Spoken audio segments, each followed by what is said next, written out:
Bom, pessoal, vamos para mais uma aula. Eu estou espaçando um pouco mais as aulas, pessoal, por causa realmente dos assuntos, né? A gente tem que ter assuntos novos para passar para vocês. Então eu sugiro aí que as pessoas que tenham aí dúvidas pertinentes à criação de GUP, que possam estar me passando para a gente estar podendo aí estudar uma videoaula aí relativa a isso, né? Porque a gente já falei bastante coisa, eu espero não ser bastante, assim, não quero ser repetitivo, né?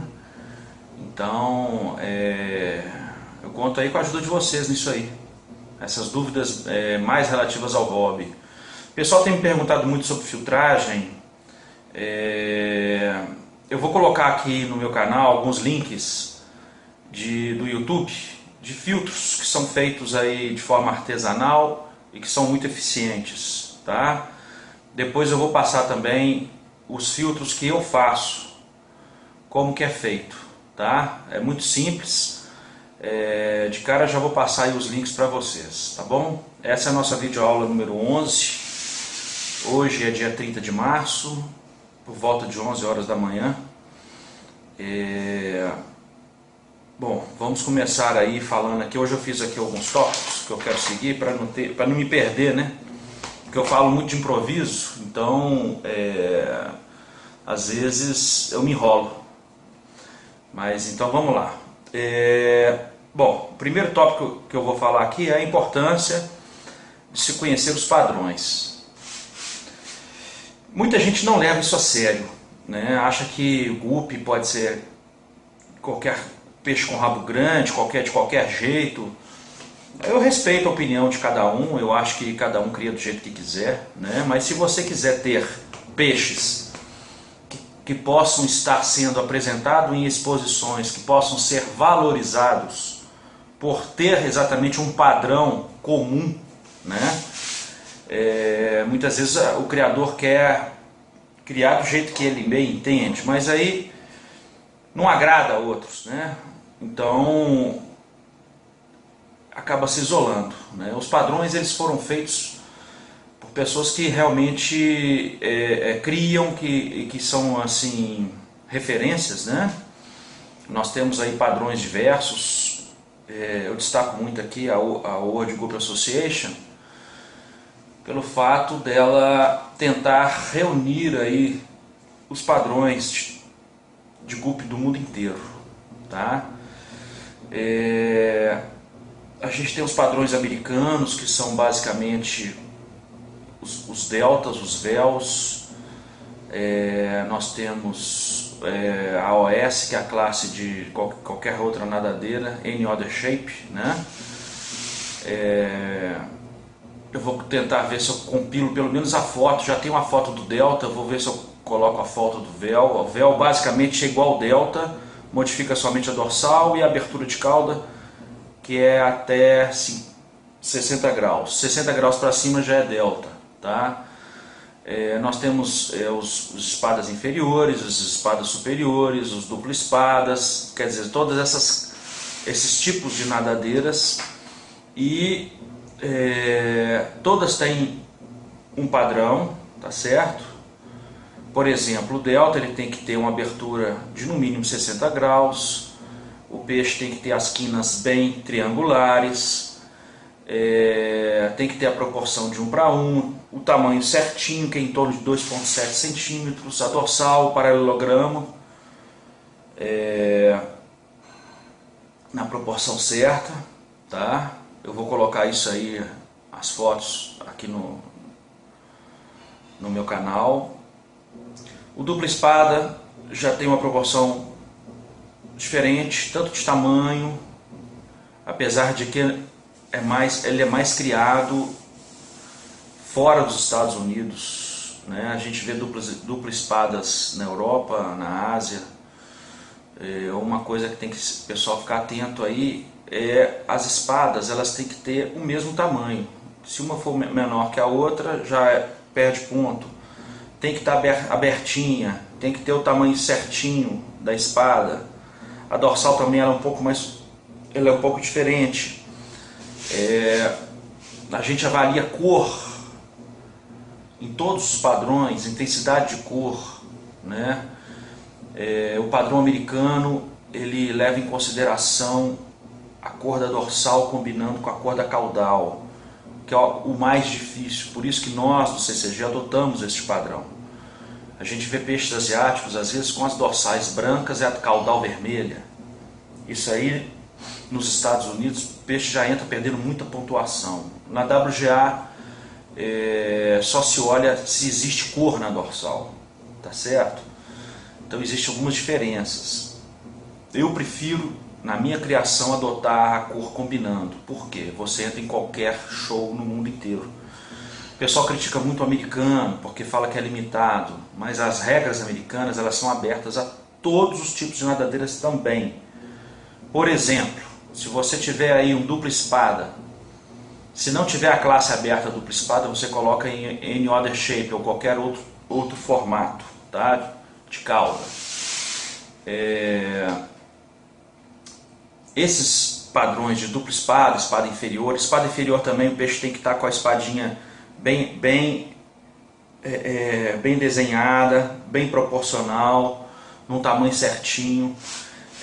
A gente vê muito assim os peixes ganhando aí exposições. Por exemplo, no último World Guppi, a gente viu um espada inferior ganhando Best in Show. Eu votei contra, porque é muito mais difícil você ter um delta perfeito do que um espada inferior perfeito. E na WGA, esses peixes que não sejam delta, eles têm uma pontuação grande em tamanho, mesmo não sendo grandes, porque eles olham o padrão do peixe. O padrão é dupla espada, então é um peixe menor, então ele ganha uma pontuação alta mesmo sendo pequeno. Eu sou contra isso. Eu acho que eu penso meio como os americanos. O peixe tem que ter tamanho, mesmo sendo dupla espada, ele tem que ter porte, né? Você adotando um padrão, você força o criador a buscar aquilo ali. Então, muitas vezes, eu cito exemplo aqui, o meu exemplo, por exemplo, o Moscow Black, quando ele veio para a gente aqui em 2007, ele era um peixe pequenininho, padrão asiático. Então, com cruzamentos, eu consegui fazer o peixe ficar grande. Hoje já tem peixes maiores ainda, Moscow Black. Então, assim, você quando força a seleção para determinada característica, você automaticamente alcança esse padrão. Outro exemplo, Red Lace Snakeskin. Red Lace Snakeskin já foi criticado. Antigamente eles eram laranjas. Então, eu batia na tecla, não pode ser laranja, o peixe tem que ser vermelho. A classe é Red Lace, então tem que ser vermelho. Hoje a gente já vê aí o Gilmar com peixe vermelho, a gente vê o Caso Henrique com peixe vermelho, que eles fizeram. Não existe, ou não existia no mundo, mas fizeram aqui no Brasil. Moscow Black não existia grande no mundo, fizemos no Brasil. Então, dizer que o duplo espada, o espada inferior, não pode ser peixes grandes, isso aí, na minha opinião, isso aí é falta de forçar o pessoal a selecionar os peixes para o lado do tamanho também, né? Eu fiquei um pouco decepcionado realmente de ver isso aí. A gente vê os peixes, o show que eu fui na Alemanha também, ganhou um peixe assim, um peixe pequeno. Então eu acho que isso aí é muito cômodo, você colocar uma característica que consegue ser alcançada não facilmente, mas consegue ser alcançada beneficiando um defeito do peixe, na minha opinião, tá? Então, assim, o padrão americano nesse sentido realmente busca os peixes grandes, né? O espada inferior, que ganhou, ele tinha uma cor perfeita, mas ele era uma cor numa espadinha pequenininha. Você vê um Delta, por exemplo, tinha um full head, que a cor dele estava na cor da Ferrari. Um full head albino, ele ficou em segundo. Quer dizer, para mim ficaria em primeiro. O peixe do Gilmar ficaria em primeiro também, que era um peixe em segundo, aliás. Era um peixe grande, era um peixe que tinha cor, um peixe que tinha padrão. O glass dele tinha as pintinhas todas certinhas, bem filigranado, tinha mancha Nike, a dorsal combinando, mas não era uma dorsal FGA, mas assim, era aceita, as dorsais são bem aceitas na WGA, né? Não era certinho a dorsal FGA, mas era um peixe, na minha opinião, um peixe com uma pontuação muito alta. Tanto é que ele ficou em terceiro lugar. Então, assim, os padrões, é interessante vocês conhecerem, estudarem, buscarem essas informações, principalmente aqueles criadores que querem ter um intercâmbio. Porque não adianta você criar um peixe que só você gosta, entendeu? Então que tem que tentar empurrar isso nas pessoas. Existem criadores antigos aí que nos criticam por causa disso, né? Criticam porque assim, eles querem adaptar o peixe aos defeitos, quer adaptar o padrão aos defeitos do peixe dele. O peixe não tem um HB preto, tem um HB marrom, perde. A cauda tem falha de cor, perde ponto. Não está dorsal na cor, perde ponto. Não está no tamanho, perde ponto. Basicamente, pessoal, se olham 3 coisas no peixe, que é tamanho, proporção e cor. Tamanho, proporção e cor. Da dorsal, da caudal e do corpo. Então são 3 colunas e 3 linhas. Tamanho, proporção e cor, dorsal, caudal e corpo. Exemplo que eu já dei, vou repetir. Blues. Na regra americana, quanto mais azul na dorsal, na caudal, no corpo, mais pontuação. Que é aqui, ó. Cor, caudal, dorsal e corpo. HB Blue. HB Blue, por exemplo. O peixe tem que ter a cauda bem azul, tem que ter a dorsal azul, tem que ter o HB intenso. Todo o HB, que é o Half Black, que é o 3/4, tem que ter o corpo preto. Não pode ser bronze, não pode ser marrom, tem que ser preto. Não pode ter infiltração de platinado no corpo. O peixe tem que ter o 3/4 bem preto, sem o platinado em cima. A gente vê aí muitos peixes com infiltração de cor no HB, perde ponto. HB Blue, cauda azul, dorsal azul, corpo preto, cabeça azul. HB Red, cauda vermelha, dorsal vermelha, corpo preto sem infiltração de platinado, sem infiltração de vermelho, cabeça vermelha. Por que a cabeça vermelha, a cabeça azul? A gente não fala que quanto mais cor na classe do corpo, mais ponto? Então, logicamente, o peixe que tem o HB, a cauda azul e a cabeça combinando com a cor, HB Blue, Blue, HB azul, ou 3/4 azul, cauda azul, dorsal azul, cabeça azul, 3/4 preto, sem infiltração, 3/4 verde, cabeça verde, 3/4 preto bem intenso, caudal verde, dorsal verde. Tá, isso é no fator cor. Fator tamanho, tem que estar no tamanho certo, peixe. Proporção, 1:1, tem isso aí, tá certo? Então, se o seu peixe, a cauda tem que estar bem triangular, é o formato, né? O peixe tem que estar também, nós temos aí uma outra coisa no quadro, que é a condição. O peixe tem que estar nadando no aquário. Não adianta você colocar um peixe que ele fica no fundo, na exposição e perde ponto. Isso aí tem a ver com metabolismo, tem a ver com alimentação, tem a ver com a idade do peixe, né? Então, quanto mais vivo, assim, quanto mais o peixe nadar no aquário, ele ganha automaticamente a pontuação máxima. Na WGA, eles olham as fêmeas, porque os peixes vão a leilão. Então, a fêmea ela tem que ser da mesma classe do macho. Por exemplo, se eu for expor um snakeskin e colocar uma fêmea de glass, se o juiz vê, ele me tira todos os pontos de fêmea. Isso aí no final conta. Então a fêmea tem que ser uma fêmea boa, não pode ser uma fêmea torta, não pode ser uma fêmea velha demais, não pode ser uma fêmea pequenininha demais, o macho grande. Quer dizer, quanto mais o casal estiver combinando no aquário, na regra WGA, existe a pontuação para fêmeas. Então as fêmeas elas ganham ponto junto com o macho. Morrer a fêmea, perde-se total de pontos nesse quesito, tá certo? Basicamente os outros quesitos eles combinam com os padrões WGA e formato, dorsal, caudal e corpo, tá certo? O cartãozinho é esse aqui, ó. Olha lá, ó. Tá de... Olha como é que é no macho e na fêmea. Aqui as proporções do delta.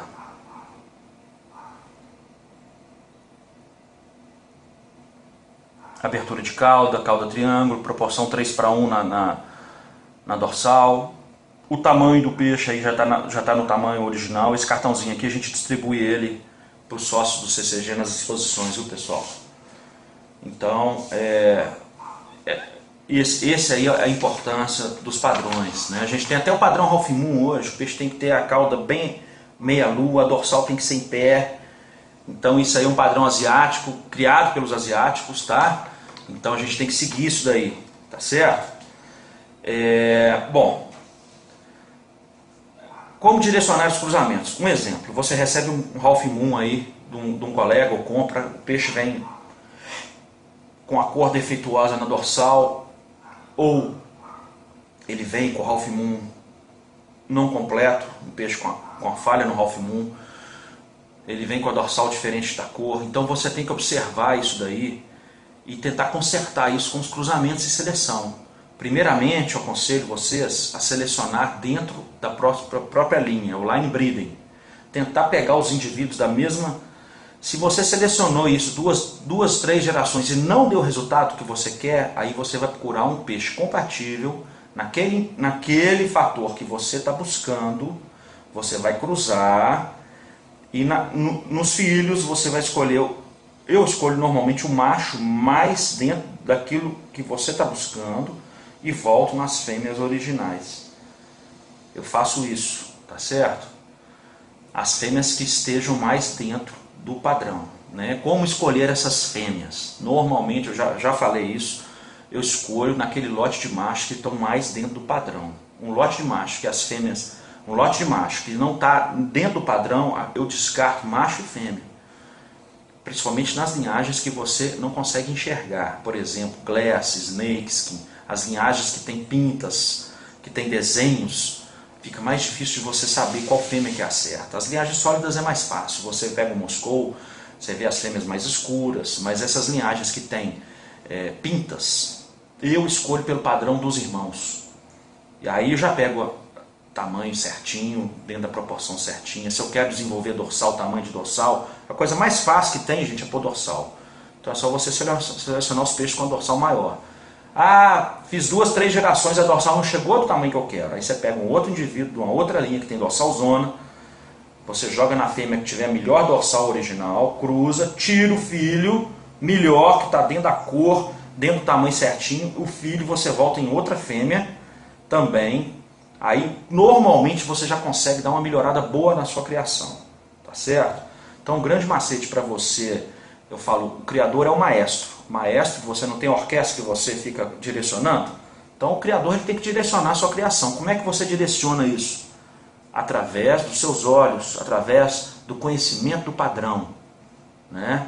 O criador ele tem que saber, esse peixe aqui está faltando cor, esse peixe aqui está pequeno, esse peixe aqui, peixe está pequeno, então vamos colocar um peixe compatível grande, tá? Você pega o macho ou a fêmea, né? A maior que tiver na linha original e joga com o indivíduo compatível. Fiquem atentos aos genes. Tem alguns genes que são passados pelo macho. Por exemplo, o gene Snakeskin, rosetado, isso aí o macho leva no cruzamento. Então quando você quer, por exemplo, um snake vermelho, você pega o macho amarelo e joga na fêmea de full red. Aí vai selecionando até voltar o filigrana, é o que o pessoal fez aqui. Eu quero um snake azul, você pega o macho snake e joga na fêmea de blau. Eu quero um snake amarelo, bem amarelo, você pega o snake aqui e joga na fêmea de micarife. Quero o snake branco, pega o snake aqui e joga na fêmea do American White, ou do HB Pastel. Vai sair HB Pastel, sai HBOC, sai alguns Snakeskins, né? Aí você vai puxar para a cor branca. Aí pega o macho melhor na cor branca, joga na fêmea original ou joga nas irmãs, se forem bem branquinhas. E tenta buscar aí um padrão mais rosetado e mais filigrano ou mais mosaico. Aí vai depender do gosto. Cuidado com as zebrinhas, que é aquelas marquinhas que tem no corpo. Normalmente quando você faz um cruzamento, essa zebrinha costuma aparecer por exatamente estar faltando algum gene que estava na fêmea original. Aí você volta, aí você consegue, com a seleção obter aquilo ali que você está buscando, tá? Ah, eu tenho glass azul, eu quero glass vermelho. Cruza com full head, tá certo? Cruza com a linha de head lace bem vermelha. Aí você vai selecionar os glass até chegar na cor vermelha. Porque a gente sabe que o glass que sai do blue glass, que é o glass não é vermelho, ele é rosa, ele é laranja, não é vermelho. Ah, eu quero um glass amarelo, então pega o glass, joga no micarife, ou joga numa fêmea de snake bem amarela, vai fazendo aquele trabalho de ida e volta. Aí seleciona o melhor macho amarelinho, volta na fêmea original, aí você vai ter um peixe meio, quase amarelinho, aí você volta, faz o cruzamento de novo, até você conseguir o peixe dessa cor, o glass. Quer dizer, não tem dificuldade, gente. É só ter paciência, porque o oriental é mestre nisso aí. Porque o oriental tem paciência, ele vai, cruza, não está do jeito, seleciona, quebra a consanguinidade de novo dentro do padrão, por exemplo, amarelo, volta na fêmea a mesma fêmea de snake amarelo, pega aquilo ali, joga de volta, tirou o peixe bem filigranado, bem rosetado, bem amarelo, por exemplo, ou o glass com a mancha Nike, já bem amarelinho, bem... Quer dizer, a cachaça, a gente fala aqui em Minas, a cachaça da criação, pelo menos para mim, é isso, é ficar brincando, certo? Ah, eu tenho um Red Dragon aqui vermelho, vamos fazer ele azul, então joga no blau. Vamos fazer ele mais vermelho, joga ele no full red. Ah, eu quero um peixe com a mancha metal, né? Eu quero transmitir a mancha metal, então pega o metal yellow. Então tem algumas características que o macho leva, por exemplo, o rosetado dos snakes, a mancha Nike, aí já vem um pouco da fêmea também, tá? No glass, é macho e fêmea. O platinado normalmente está no macho, apesar de que existem fêmeas, né? O metal normalmente está no macho, algumas fêmeas aparecem em metal. Então, por exemplo, você quer transmitir o metal amarelo para um peixe vermelho, você joga o que? O macho metal amarelo ou a fêmea? O macho metal amarelo na fêmea de full red, ou na fêmea de red lace, tá certo? Porque o metal está no macho, tá? O Moscou, por exemplo, ele leva a cor escura, o macho leva mais essa cor escura. Mas quando você cruza o Moscou, por exemplo, com um blue ou um green americano, você perde um pouco da intensidade de cor, o peixe fica um pouco mais claro, normalmente leva aquelas pintas vermelhas que ele tem no corpo, que a fêmea do blue leva isso, então você tem que selecionar, tirar isso. Mas esses choques de sangue são importantes e são imprescindíveis. É o pulo do gato que o pessoal não passa, tá certo? Você que fica aí batendo cabeça, cruzando qualquer coisa com qualquer coisa, você vai se dar mal. Então o pulo do gato é saber compatibilizar e saber o que cruzar e qual gene que você está levando, qual gene que você está querendo. Eu quero, por exemplo, o gene da dorsal grande, num glass não, que já vem o glass, a gente já consegue isso. Eu quero um red lace com a dorsal grande. Então eu pego a fêmea de red lace, jogo um macho de red lace, que tem a característica filigrana e rosetado, jogo uma fêmea de glass, bem vermelha. Então, bem com a dorsal bem alta. Também a cor, você olha, por exemplo, aqui é vermelho, então você pega uma fêmea de glass mais dentro da cor que você está querendo. Logicamente, se você quiser pôr dorsal no seu red lace e você tem o glass azul, vermelho e amarelo, qual que você vai escolher a fêmea? A vermelha. Você tem que tentar combinar os outros fatores que você está buscando, que você tem. Por exemplo, eu tenho um yellow lace, mas eu quero ele com a dorsal grande. Então você tem um glass aqui, amarelo com a dorsal grande. Então já está com a faca e o queijo na mão. Ah, eu não tenho glass amarelo, qual que eu vou usar? Tem só o azul e o rosa. Aí, meu amigo, tem que ser qualquer um dos dois. Que aí você vai buscar depois puxar o amarelo. Porque você vai sujar a cor, você vai levar a dorsal grande, mas vai sujar na cor. Aí você tem que selecionar depois a cor. Então o processo é um pouco mais lento, mas não é impossível, tá certo? Bom, já temos quase 25 minutos, eu falei 2 tópicos, aliás 3 tópicos e já tinha mais uns 4 aqui para falar. É bom que já tem assunto aí para o próximo vídeo, né? Eu espero que vocês tenham gostado aí. Dúvidas, estou aqui à disposição, coloca aí no meu canal, coloca aí no YouTube. E agradeço aí pelo sucesso dos vídeos. Tem vídeo aí que tem mais de 3.000, quase 4.000 visualizações. Podem compartilhar à vontade. Eu quero que essas informações aí circulem em todos os polos de criação do Brasil, porque eu quero ter o Brasil como o maior polo de criação de grupo do planeta. Para isso a gente tem que passar informação. Para isso a gente tem que passar assim, o que a gente conhece para as pessoas poderem se inteirar, né? E eu aconselho a vocês, principalmente as pessoas que estão aí mais isoladas, né, arrumarem os grupinhos aí de criadores. Pega um vídeo meu, passa o vídeo, começa a discutir, começa a desenhar a sua criação. Como é que eu vou fazer? Eu gosto de, por exemplo, eu gosto de mosaico. Poxa, eu queria ter linhas de mosaico aí de todas as cores. Então você já sabe como é que você vai fazer. Eu quero ter linhas de mosaico todas com dorsal grande. Você já sabe como é que vai fazer. Uma outra característica, o Big Ear. Big Ear é também poligenia. Então você vai... Por que aparece em Big Ears e não aparece? Quanto mais você selecionar Big Ear com Big Ear, mais essas peitorais crescem. Então não é difícil de fazer também não. É só pôr as chaves certas. Eu uso muito aqui o Blau Big Ear, que eu tenho aqui. O Blau é uma cor azul, que é uma cor mais recessiva. Então quando eu jogo um vermelho no azul, eu tiro o azul no F1, no F2 já começa a vir os vermelhos de novo. Então eu jogo muito Blau. Blau é a chave que a gente usa muito, principalmente nos asiáticos, tá certo? Full Red para as cores vermelhas. Você pode ver que assim, os asiáticos não são bobos. Eles criam os peixes que são chaves. Você vê muito lá o que? Você vê muito Full Red, você vê muito aquele peixe branco, que é o full White. Você vê muito HB Pastel, você vê muito Moscou, que são peixes que os snakes, quer dizer, eles têm snakes em roxo, snakes em branco, snakes em amarelo. Como é que eles conseguiram isso, gente? É através disso aí que eu estou falando para vocês. Não tem segredo. Aliás, tinha segredo, agora não tem mais. Então vocês que gostam aí de vender informações, eu estou quebrando com isso. Você vai ser bom de outra forma, não é segurando informação não. Você pode ser bom aí na sua criação, mas não mais segurando informação, porque aqui agora o GUP, desde o início, já assim, tem criadores que me odeiam, principalmente aqueles mais antigos, cabeça fechada, né? A gente tem alguns exemplos aí clássicos na internet que me atacam o tempo todo, porque eu vim quebrar essa hegemonia baseada na informação. Informação que é feita para circular. Essa circulação vai e vem. Então assim, pessoal, no GUP não vai ter isso. Você vai aprender a criar. Tá certo? Você pode pecar aí por descuido, você pode pecar aí não ter assim espaço, não ter aquários, mas por falta de formação não. Então, mãos na massa, né, pessoal? E até a próxima aí. Um abraço a todos.